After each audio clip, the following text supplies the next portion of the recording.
Students, आज हम प्रसुप्तावस्था या डोरमेंसी के बारे में पढ़ेंगे। ये कितने प्रकार की होती है और इसके क्या क्या कारण होते हैं, ये सभी हम इस टॉपिक के अंतर्गत इंक्लूड करेंगे। सबसे पहली बात तो प्रसुप्तावस्था होती क्या है। बीजों में जो उपापचयी क्रियाएं होती हैं उनका कुछ समय के लिए रुक जाना या निलंबित हो जाना ही प्रसुप्तावस्था कहलाती है। ये जो निलंबन काल होता है ये कुछ समय से लेकर, कुछ दिन से लेकर, महीनों से लेकर कुछ वर्षों तक हो सकता है। यही अवस्था जो होती है वो प्रसुप्तावस्था कहलाती है। सामान्यतः जो प्रसुप्ति है वो पादप की किसी ऐसी अवस्था के लिए प्रयोग किया जाता है ये शब्द जिसमें पादप की जो सक्रिय वृद्धि होती है वो अस्थायी रूप से यदि रुक जाए तो उसे प्रसुप्तावस्था कहा जाता है।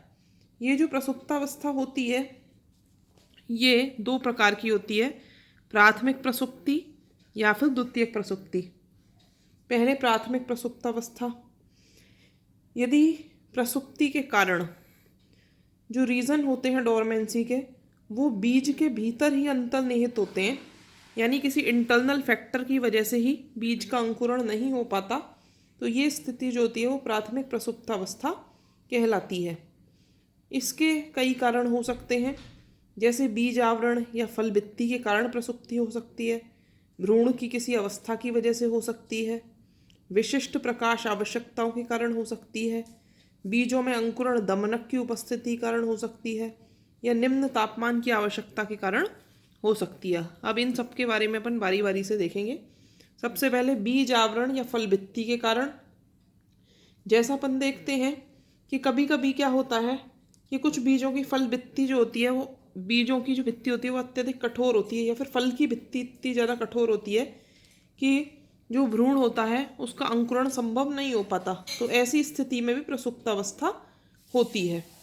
अब ये जो है ये प्रसुप्तावस्था इस कारण हो रही है क्योंकि जल या वायु जो है वो भीतर प्रवेश नहीं कर पा रही और अंकुरण नहीं हो पा रहा। अब ये बीज और बीज चोल की संरचना की वजह से है। या तो जो बीज है वो जल के प्रति अपारगम्य है, या फिर गैस के प्रति अपारगम्य है, या फिर कोई यांत्रिक प्रतिरोध उसमें पाया जा रहा है। जैसे अपन देखते हैं कि अनेक पादपों के बीज ऐसे होते हैं जिनमें लिग्निन, मोम या वसीय पदार्थ जो होते हैं या कुछ शर्कराओं के निक्षेपण ये सब हो जाते हैं, जिसकी वजह से जो जल के प्रति इनकी भित्ति जो होती है वो अपारगम्य हो जाती है, और जब तक जल भीतर प्रवेश नहीं कर पाएगा अंकुरण नहीं संभव हो पाएगा, क्योंकि जल जो है वो अंकुरण की प्राथमिक आवश्यकता है। तो जल उपलब्ध नहीं होने के कारण इनमें प्रसुप्तावस्था पाई जाती है। इसी तरीके से कुछ पादपों में गैसों के प्रति अपारगम्यता होने के कारण भी प्रसुप्तावस्था होती है। जैसे कि आपको मालूम है कि कई बीज ऐसे होते हैं जो जल के लिए तो पारगम्य होते हैं लेकिन वायु के लिए अपारगम्य होते हैं। जैसे जैंथियम इसका एक उदाहरण है। उसके जो बीज होते हैं वो ऑक्सीजन के लिए इम्परमिएबल होते हैं। कभी कभी पादप ऑक्सीजन या कार्बन डाइऑक्साइड में से किसी भी एक गैस को भीतर प्रवेश नहीं करने देता, तो ऐसी स्थिति में भी प्रसुप्तावस्था होती है। यदि अपन बहुत ज़्यादा मात्रा में ऑक्सीजन सप्लाई दें तो बीज प्रसुप्तावस्था से बाहर आ जाता है। इसके अलावा कोई यांत्रिक प्रतिरोध की वजह से भी प्रसुप्तावस्था हो सकती है। जैसे कई पादपों के जो बीज होते हैं उनका बीज चोल इतना सख्त और कठोर होता है, तो इस कारण जो होता है जो भ्रूणपोष वो उसको भेद कर बाहर नहीं निकल पाता और प्रसुप्तावस्था का मुख्य कारण बनता है। जैसे कैप्सेला जो है उसमें इस तरीके से पाया जाता है। इसके अलावा दूसरा जो है वो भ्रूण की अवस्था के कारण भी प्रसुप्तावस्था हो सकती है। जैसे जब तक भ्रूण जो होगा वो विकसित नहीं होगा या अल्प विकसित होगा, तो ऐसी स्थिति में अल्प विकसित अवस्था में अंकुरण नहीं होगा और प्रसुप्ति बनी रहेगी। जैसे मान लीजिए अल्पकालिक भ्रूण की उपस्थिति है, जब बीज के अंदर भ्रूण पूरी तरह विकसित नहीं हो पाता तो अंकुरण नहीं होगा, क्योंकि जो भ्रूण है वही आगे चल के अंकुरित होकर पूरा पादप बनाता है। तो अनेक पादपों में बीज में भ्रूण नाम मात्र को ही होता है या कभी कभी अल्प विकसित होता है। कुछ बीजों में अल्पकालिक भ्रूण का विकास प्रसुप्ति काल के दौरान ही होता है, इसीलिए तब तक प्रसुप्तावस्था बनी रहती है।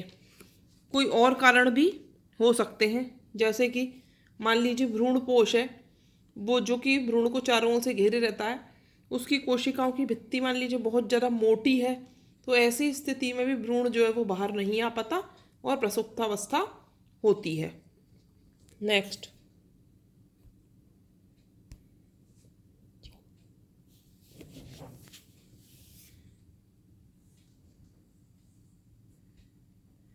इसके अलावा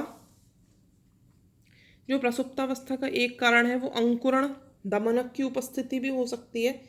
जैसे अपन देखते हैं कि कुछ बीजों के अंदर कुछ पदार्थ पाए जाते हैं, जैसे कार्बनिक अम्ल हैं, कुछ फिनोलिक पदार्थ हैं, टैनिन है, एल्कलॉइड है, ये सब जो होते हैं इनके कारण भी प्रसुप्तावस्था होती है। जैसे टमाटर के बीजों में अपन देखें तो उनमें फेरुलिक अम्ल पाया जाता है जो भ्रूण की वृद्धि नहीं होने देता। जब बारिश होती है और ये जो फेरुलिक अम्ल होता है वो धीरे धीरे रिसकर बाहर निकल जाता है, तो प्रसुप्तावस्था भंग होती है और बीजों का अंकुरण होता है। इसी तरीके से जो कुछ बीज होते हैं उनमें विशिष्ट प्रकाश की आवश्यकता होती है। जब तक वो विशिष्ट प्रकाश उन्हें प्राप्त नहीं होता तब तक अंकुरण नहीं होता। तो ये जो कुछ पादप ऐसे होते हैं जिनमें बीजांकुरण जो है उसके लिए प्रकाश की अवधि, कितनी मात्रा में प्रकाश मिल रहा है, उसकी गुणवत्ता किस क्वालिटी का है और कितनी मात्रा है, इन सब पे निर्भर करता है। तो ऐसे बीज जो होते हैं जिनका अंकुरण प्रकाश से प्रभावित होता है वो फोटोब्लास्टिक सीड्स कहलाते हैं। और कुछ ऐसे होते हैं जिन पर ये प्रकाश का धनात्मक प्रभाव होता है अंकुरण पर, वो धनात्मक फोटोब्लास्टिक होते हैं। और जिन बीजों में प्रकाश के कारण अंकुरण जो है कम हो जाता है वो ऋणात्मक फोटोब्लास्टिक बीज कहलाते हैं। अब इसमें जो है वो मेन कारण होता है फाइटोक्रोम्स। फाइटोक्रोम्स जो होते हैं वो उसके पीछे रेस्पॉन्सिबल होते हैं, अंकुरण के पीछे। फाइटोक्रोम दो रूपों में पाए जाते हैं, एक पीआर होता है, एक पीएफआर रूप होता है। ये जो पीआर रूप होता है वो रेड लाइट की उपस्थिति में पीएफआर में कन्वर्ट होता है, और ये जो पीएफआर रूप है वो फार रेड लाइट की उपस्थिति में पीआर रूप में कन्वर्ट होता है। तो जब पीआर रूप होता है तो उस समय प्रसुप्तावस्था रहती है, और जब पीएफआर रूप में परिवर्तित हो जाता है रेड लाइट में पीआर, तब अंकुरण होता है। तो इनका जो रेशियो है, इनकी जो मात्रा है कि पीआर रूप है फाइटोक्रोम का या पीएफआर रूप है, इससे भी अंकुरण का होना या प्रसुप्तावस्था का होना निर्धारित होता है। इसी तरीके से निम्न तापक्रम की आवश्यकता होती है। कई बीज ऐसे होते हैं, कई पादपों में बीजांकुरण के लिए निम्न ताप की आवश्यकता होती है। निम्न ताप की जो आवश्यकता होती है वो अलग अलग पादपों में अलग अलग होती है। तो पादप के बीजों का जो लो टेम्परेचर से ट्रीटमेंट, जैसे 0 से 5 डिग्री सेंटीग्रेड पर ट्रीटमेंट किया जाए, तो ये प्रक्रिया वर्नलाइजेशन कहलाती है। और वर्नलाइजेशन से प्रसुप्तावस्था तोड़ी जा सकती है और अंकुरण प्रेरित किया जा सकता है। कुछ पादप ऐसे होते हैं जिनमें प्रकाश और तापमान के सम्मिलित प्रभाव से ही अंकुरण होता है, यानी कि इनके अंकुरण के लिए टेम्परेचर के साथ साथ लाइट की भी आवश्यकता होती है। तो इनके अंदर जब दोनों का पर्याप्त मात्रा, जितनी मात्रा में इनको प्रकाश चाहिए और जिस तरीके का ताप चाहिए, जब दोनों दिया जाता है तब जाकर इनमें प्रसुप्ति भंग होती है और अंकुरण प्रेरित होता है। जब तक दोनों में से कोई भी चीज़ जो होती है पर्याप्त मात्रा में नहीं मिलती है तब तक अंकुरण नहीं हो पाता। ये सब थे प्राथमिक प्रसुप्तावस्था के कारण। अब है द्वितीयक प्रसुप्ति। द्वितीयक प्रसुप्तावस्था क्या होती है कि कई पादप ऐसे होते हैं जिनमें अनुकूल परिस्थितियां देखकर अंकुरण प्रारंभ तो हो जाता है, लेकिन जब अंकुरण शुरू हो जाता है उसके पश्चात कोई कारण ऐसा रहता है कि बीज अंकुरित होना शुरू करने के बाद भी अपनी अंकुरण की क्षमता खो देते हैं और वापस से प्रसुप्तावस्था में चले जाते हैं। तो इस तरीके से जो अंकुरण प्रक्रिया का एक बार शुरू होकर फिर दोबारा थम जाना, ये द्वितीयक प्रसुप्तावस्था कहलाती है। तो कुछ पादपों में तो ये स्वतः ही बीजों के कार्य की परिवर्तनों के कारण होता है, और कभी कभी ये अवस्था इसलिए भी आ जाती है कि शुरू में तो अंकुरण की प्रक्रिया शुरू हो जाती है, लेकिन जब अंकुरण होना शुरू हो जाता है उसके बाद जब बीज को के आंतरिक कारकों को ऐसा महसूस होता है कि अंकुरण के लिए आवश्यक कोई परिस्थितियां जो हैं, एक या एक से अधिक परिस्थिति अनुकूल नहीं है, प्रतीत नहीं होती, तो ऐसी स्थिति में वापस से प्रसुप्तावस्था शुरू हो जाती है।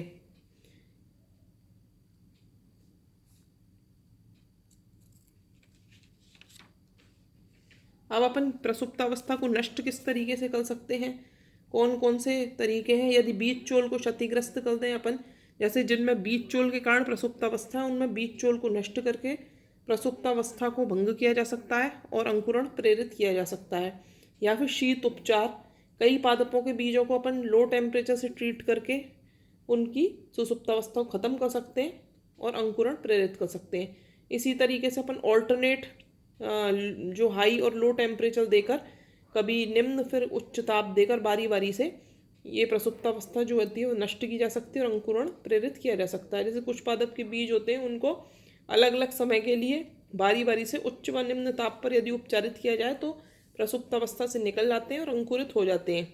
इसके अलावा जो है कुछ पादप के बीज ऐसे होते हैं जिनमें अंधकार में बीज को जब अपन रखते हैं तो उसमें अंकुरण नहीं होता, लेकिन यदि उनको प्रकाश में रखा जाता है तो अंकुरित हो जाते हैं। यानी इनको लाइट यदि दी जाए, इल्यूमिनेट किया जाए तो प्रसुप्तावस्था खत्म हो जाती है और अंकुरण प्रेरित किया जा सकता है। लेकिन ये ध्यान रखना आवश्यक है कि सारी परिस्थितियाँ सभी बीजों पर लागू नहीं होती हैं।